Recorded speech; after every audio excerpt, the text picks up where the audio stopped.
Let me start with something familiar. Have you ever stayed quiet even though something felt wrong? Not because you didn't care, but because speaking felt risky. Because it was easier to stay silent, not to be misunderstood, judged, or pushed away. You know that moment when silence feels responsible? That is where this story begins.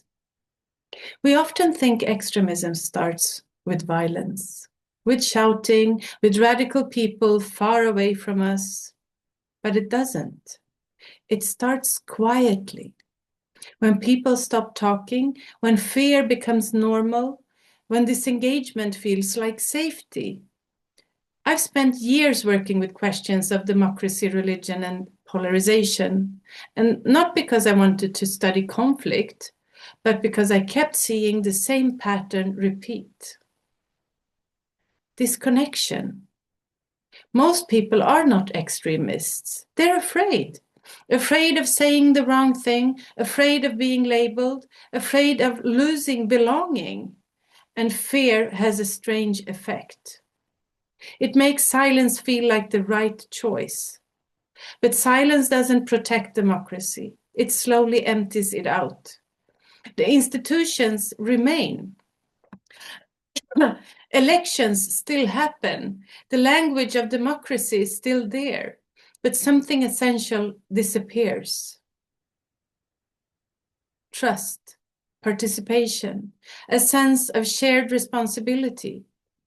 Democracy isn't just a system, it's a practice. And practices fade when people stop engaging.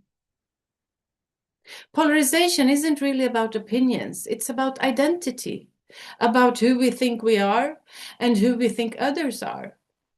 When disagreement becomes personal, listening feels dangerous, and when listening disappears, humanity follows.